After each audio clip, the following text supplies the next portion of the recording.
Ini memiliki temperamen yang panas, dia awalnya ingin membantu tetangganya memanggang daging.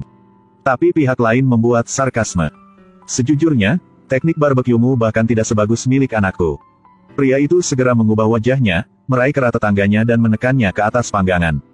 Semprotkan sedikit alkohol untuk membuat daging manusia panggang yang lezat. Namanya Fred, dia pria yang pemarah. Istrinya, Maggie, sangat lembut. Saat membeli sayuran, dia mendengar pemilik supermarket menjelek-jelekannya, dia segera mengambil sebotol gas di rak.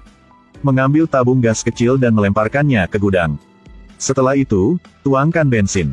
Akhirnya, nyalakan korek api dan buang. Dengan orang tua yang kuat seperti itu, tentu saja putri mereka tidak kalah. Seorang berandalan yang tidak takut mati telah maju untuk menganiaya dia. Bella pura-pura ceria, tapi berbalik dan mengeluarkan raket tenis dari mobil.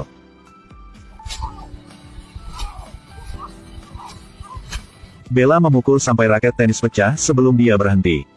Adik laki-lakinya, Warren, dipukuli pada hari pertama pindah sekolah, tapi jangan berpikir dia pengganggu yang mudah. Warren pertama-tama menyelidiki junior si pengganggu.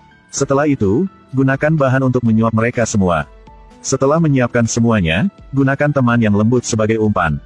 Ketika si penindas hendak memukul pria pemalu itu lagi, Warren mengambil timnya yang baru terbentuk dan mulai melakukan serangan balik.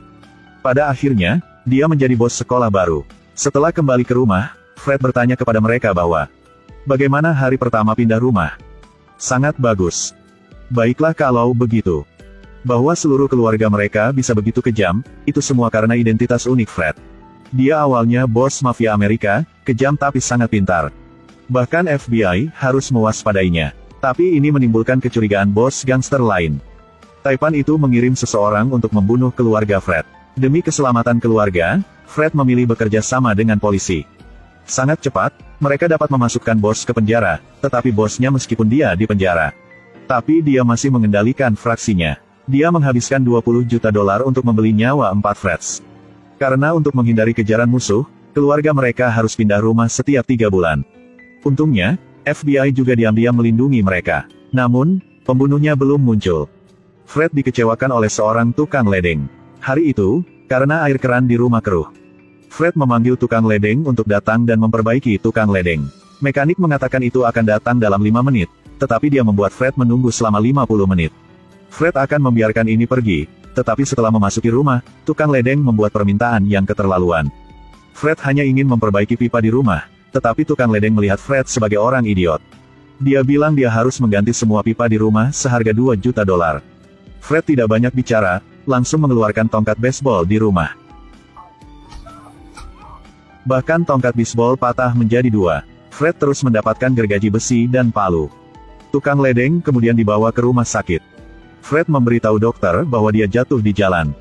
Bisakah dia jatuh dan mematahkan lebih dari 20 tulang rusuk saat berjalan normal? Aku tidak tahu, aku bukan seorang dokter. Apapun masalahnya, masalah air bersih keruh di rumah tetap perlu diselesaikan dengan cepat. Fred pergi ke pabrik air bersih, membawa masalah ini ke manajer. Tetapi manajer tidak hanya menjawab omong kosong, tetapi juga menyuruh Fred untuk pergi membeli tangki air di pabrik. Manajer kemudian diikat dengan tali oleh Fred dan diseret 5 km. Pada titik ini, manajer baru dengan jujur mengatakan kepada Fred, matikan saja pompa air nomor 3. Setelah itu, Fred pergi ke pabrik lagi. Tapi jangan berpikir dia datang ke rumah untuk mematikan pompa air, hanya untuk melihat Fred mengeluarkan bom waktu.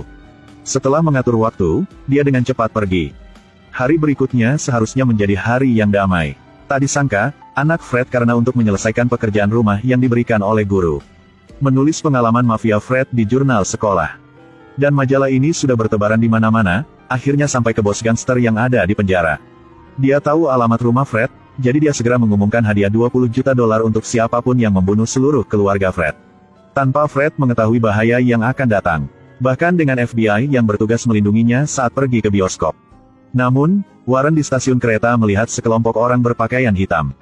Begitu dia melihatnya, dia menyadari bahwa pembunuh ini akan masuk ke rumahnya. Jadi dia buru-buru menggunakan telepon umum untuk menelepon ke rumah. Tapi selamanya tidak ada penerima. Halo. Maggie tidak mengangkat telepon. Pembunuhnya belum datang. Bella berdiri di atap lagi. Hanya karena dia dibuang oleh bajingan, dia ingin bunuh diri dengan melompat dari gedung. Tapi tiba-tiba, dia melihat di bawah mobil yang mencurigakan berhenti di depan kantor polisi. Massa memasuki kantor polisi dan langsung melepaskan tembakan. Seorang pembunuh yang sangat cepat menemukan lokasi Fred. Tapi Bella juga sadar bahwa keluarganya dalam bahaya, jadi dia bergegas kembali. Baru selesai berurusan dengan tim polisi, si pembunuh terus berurusan dengan tim api. Mereka menusuk seluruh roda truk pemadam kebakaran. Karena mereka harus membersihkan faktor-faktor yang menghalangi mereka. Pada saat ini, bom waktu yang dipasang Fred juga telah meledak. Ledakan keras itu mengejutkan semua orang di kota. FBI yang melindungi Fred buru-buru memanggil polisi dan pemadam kebakaran, tetapi tidak ada yang menjawab. Dia hanya harus mengantar Fred pulang, dan pada saat yang sama menyuruhnya untuk tinggal di rumah dan tidak keluar. Namun, ketika Fred masuk ke dalam rumah dan tidak melihat istrinya, dia menyalakan keran, dan benar saja, air berangsur-angsur menjadi jernih kembali. Dan sekarang, Maggie baru saja menyelesaikan yoga di rumah FBI untuk melindunginya. Hendak pulang, tetapi begitu Maggie keluar dari pintu, dia melihat para pembunuh. Maggie bergegas kembali ke rumah FBI, dan dengan gemetar melaporkan situasinya ke FBI. Namun, kali ini seorang pembunuh mengambil roket. Maggie berteriak ketakutan, dan Fred merangkak keluar dari puing-puing dengan wajah bingung. Dua rekan FBI dipanggil untuk mengangkat senjata dan bergerak maju untuk melindungi Maggie. Tanpa diduga, pembunuh di luar pintu menembak dan menembak mati. Pembunuhnya dengan cepat menemukan Maggie.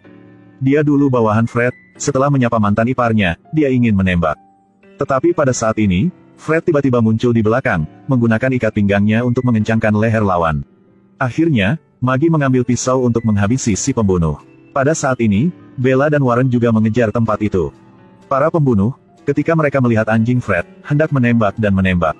Tiba-tiba Bella berdiri di belakang dan melepaskan tembakan, tetapi kekuatan AK di tangan si pembunuh benar-benar terlalu kuat. Bella benar-benar kewalahan dan harus bersembunyi di balik dinding. Dalam keadaan darurat, anjing itu memamerkan giginya yang tajam dan kemudian menggigit si pembunuh.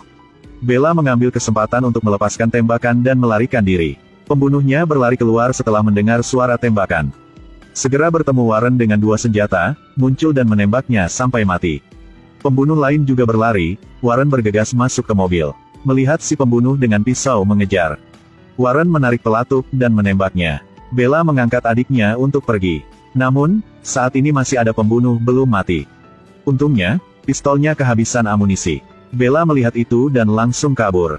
Pembunuh itu juga mengejarnya, tetapi sebuah mobil tiba-tiba bergegas untuk menjatuhkannya.